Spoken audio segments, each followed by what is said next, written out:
Santapan Harian Kamis 25 September 2025.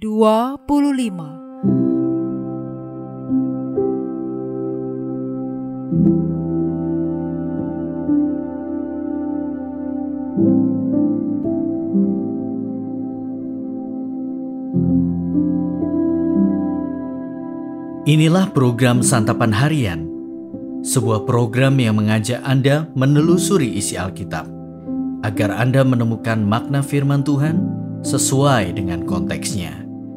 Santapan Harian tertuju bagi Anda yang ingin memiliki kehidupan rohani yang segar, kuat, dan sigap. Hari ini kita akan membaca Lukas pasalnya yang ke-19, ayat 11 hingga ayatnya yang ke-27.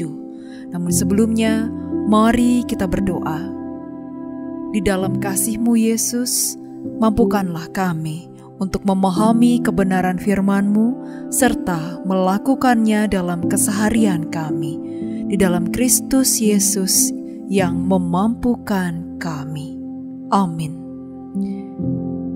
Lukas 19 ayat 11-27. Sementara mereka mendengarkan hal-hal itu, Yesus melanjutkan perkataannya dengan suatu perumpamaan. Sebab ia sudah dekat Yerusalem, dan mereka menyangka bahwa kerajaan Allah akan segera kelihatan. Ia pun berkata, ada seorang bangsawan berangkat ke sebuah negeri yang jauh untuk dinobatkan menjadi raja dan kembali. Ia memanggil 10 orang hambanya dan memberikan 10 mina kepada mereka. Katanya, pakailah ini untuk berdagang sampai aku datang kembali. Tetapi orang-orang sebangsanya membenci dia, lalu mengirimkan utusan menyusul dia untuk mengatakan, kami tidak mau orang ini menjadi raja atas kami. Setelah dinobatkan menjadi raja dan kembali, ia menyuruh memanggil hamba-hambanya yang telah diberinya uang itu, untuk mengetahui hasil dagang mereka masing-masing. Orang yang pertama datang dan berkata, Tuan, mina Tuan itu telah menghasilkan 10 mina. Katanya kepada orang itu, bagus hai hamba yang baik. Engkau telah setia dalam hal yang sangat kecil. Karena itu terimalah kekuasaan atas 10 kota. Datanglah yang kedua dan berkata, Tuan, mina Tuan itu telah menghasilkan 5 mina. Katanya kepada orang itu, dan engkau kuasailah 5 kota. Lalu hamba yang lain datang dan berkata, Tuan, inilah mina Tuan. Aku telah menyimpannya dalam sapu tangan. Sebab aku takut kepada Tuan, karena Tuan orang yang keras. Tuan mengambil apa yang tidak pernah Tuan taruh dan Tuan menuai apa yang tidak Tuan tabur.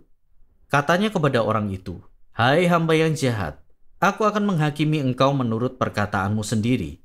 Engkau sudah tahu bahwa aku orang yang keras, yang mengambil apa yang tidak pernah aku taruh dan menuai apa yang tidak aku tabur.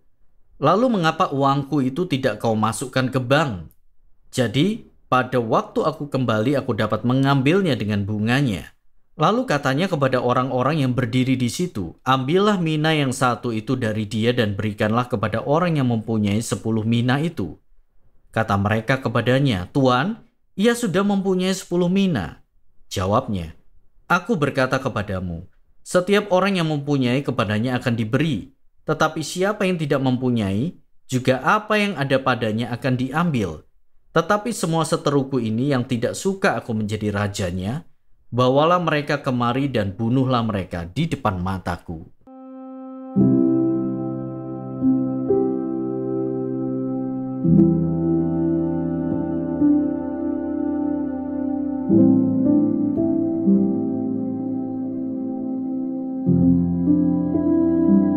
Sahabat Santapan Harian, di dalam film The Greatest Showman, seorang pebisnis bernama P.T. Barnum memanfaatkan orang-orang freak atau buruk rupa dan menjadikan mereka tontonan sirkus demi keuntungan diri.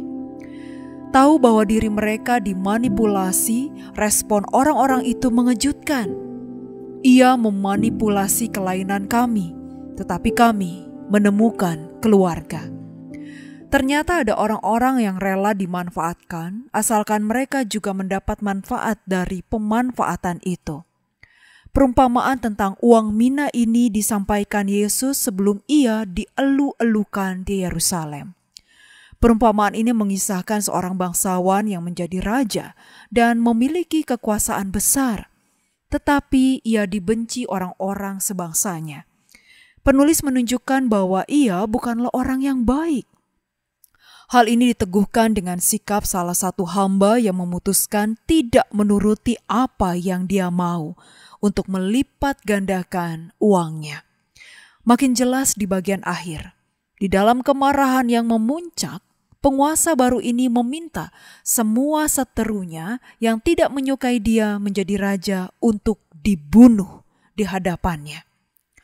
Ada orang-orang yang mengikuti kehendaknya dan mendapatkan keuntungan dan menjadi lebih kaya dan dipercaya. Bangsawan ini merepresentasikan penguasa keji dan culas di masa itu yang akan menghabisi musuhnya tiada ampun. Apalagi sebentar lagi Yesus akan menjadi korban penguasa culas karena memutuskan tidak mau mengikuti keinginan mereka. Suara Yesus bersama dengan orang tertindas, dan ia rela mati di dalam ketidakadilan dan menggaungkan suara mereka. Yesus mengajarkan agar kita saling memanfaatkan, asalkan kita mendapatkan keuntungan. Ia mengingatkan kita untuk berani bersuara bersama dan bagi orang-orang yang tertindas. Dia tidak menggunakan kekuasaannya untuk meniadakan orang-orang yang tidak setuju atau melawan dirinya. Apakah kita sebagai pengikutnya memiliki nyali seperti Yesus? Beranikah kita berhadapan dengan kekuasaan yang tidak adil dan rela menjadi tidak nyaman karena Dia? Mari kita berdoa. Ya Tuhan, berilah kami butir-butir kesetiaan, belas kasih, rela berkorban untuk memaknai hidup serta anugerah yang Kau berikan kepada kami. Di dalam nama-Mu Yesus kami berdoa. Amin.